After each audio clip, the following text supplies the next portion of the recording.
আসসালামু আলাইকুম প্রিয় বার্সা ফ্যান্স, প্রিয় কুলার্স। লা লিগায় সর্বশেষ ম্যাচে বার্সেলোনা ভ্যালেন্সিয়াকে কঠিন একটা ম্যাচে ৪-২ গোলে হারিয়েছে এবং অবশ্যই বার্সা যেহেতু জয় পেয়েছে, এই একটা ম্যাচে পজিটিভ অনেক আলোচনা করা উচিত। বিশেষ করে লেভানডফস্কি একটা হ্যাট্রিক পেয়েছেন।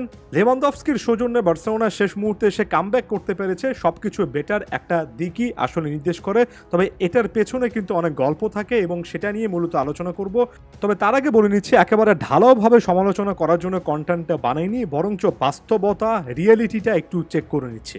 দেখুন, বার্সেলোনা প্রথমে ফেরমিন লোপেজের গোলে এগিয়ে গেলেও তার ঠিক কয়েক মিনিট পরে ২৭ থেকে ৩৮ মিনিটে দুটো গোল কনসিড করে ২-১ ব্যবধানে কিন্তু পিছিয়ে যায়। বার্সা যে জায়গাগুলো থেকে, যে ভুলগুলো থেকে গোলগুলো কনসিড করেছে, ২৭তম মিনিটে ওই গোলটার ক্ষেত্রে মার্ক-আন্দ্রে টের স্টেগেন যে ভুলটা করেছেন, ৩৮তম মিনিটে পেনাল্টি থেকে পেপেলুর ওই গোলটার আগে রোনাল্ড আরাউহো যেভাবে ডিবক্সের মধ্যে আরও একবার বিপজ্জনকভাবে ফাউল করেছেন। আপনি শুধুমাত্র চ্যাম্পিয়ন্স লিগের একটা কনটেক্সট চিন্তা করুন। এটা যদি চ্যাম্পিয়ন্স লিগের কোনো একটা ম্যাচ হতো, মার্ক-আন্দ্রে টের স্টেগেন বা রোনাল্ড আরাউহোর ওই দুটো ভুলেই কিন্তু ম্যাচটা ততক্ষণে বার্সার হাতের নাগালের বাইরে চলে যেত। তখন যে লেভেলের চাপ বার্সা প্লেয়াররা নিজেদের ঘাড়ের উপর নিজেরা নিয়ে নিতেন, আমার কাছে তো মনে হয় না যে পরবর্তী সময়ে বার্সেলোনা মিডফিল্ডে এতটা ভালো কাজ করতো।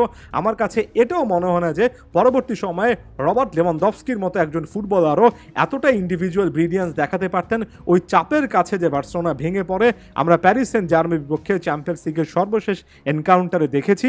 আরও একবার বার্সার ডিফেন্স মারাত্মক একের পর এক ভুল করেছে।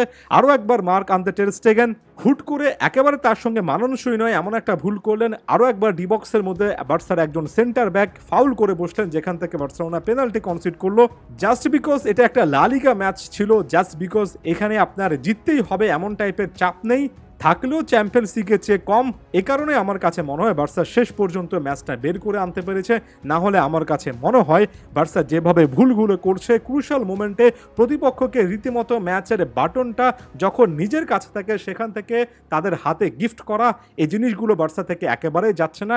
স্কোর লাইনের দিকে তাকালে সকালবেলা ঘুম থেকে উঠে মনে হতেই পারে যে বার্সেলোনার জন্য শেষ পর্যন্ত রেজাল্টটা পক্ষে এসেছে।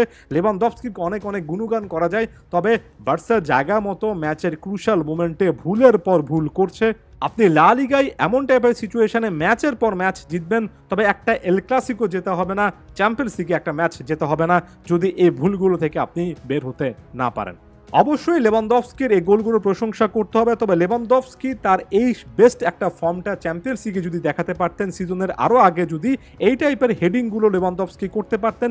93তম মিনিটের সময় যে ফ্রিকিকটা নিয়েছেন, ওই ফ্রিকিক কি আসলেই চ্যাম্পিয়ন্স লিগের ভীষণ রকমের চাপের মুহূর্তে নিতে পারতেন? এই টাইপের প্রশ্নগুলোর সমাধান যদি লেভানডফস্কির কাছ থেকে পেতাম, আরও আগে যদি পেতাম, তাহলে হয়তো বা বার্সার সিজনের এই অবস্থা একেবারে দেখতে হতো না। আমার কাছে মনে হয় বড় বড় ম্যাচে গত কয়েকদিনে যা পারফরমেন্স দেখেছি, একমাত্র রাফিনা ছাড়া কারো পারফরমেন্সের কথা স্পষ্টত বলতে পারি না যে একেবারে ডিফারেন্স ক্রিয়েট করেছেন। চ্যাম্পিয়ন্স লিগের দুটো ম্যাচে প্যারিস সেন্ট জার্মের বিপক্ষে তিনি যে পারফরমেন্স দিয়েছেন, গতকালকে যা খেলেছেন, বার্সার জন্য অনেক বেশি করে হেল্পফুল ছিল। রাফিনাকে আরেকটু বেশি করে প্রমোট করা উচিত। ইকে গুন্দোয়ান হয়তোবা তার জায়গা থেকে ধারাবাহিক একটা পারফরমেন্স দিচ্ছেন, তবে বাকি প্লেয়ারদের মধ্যে ওই আপস অ্যান্ড ডাউনসটা দেখি, ওই মেজর মোমেন্টে ভুলগুলো দেখি, যেটা কিন্তু হয়তোবা লা লিগাতে ক্ষতি করে না, তবে চ্যাম্পিয়ন্স লিগে দিনের পর দিন ক্ষতি করেই যাচ্ছে।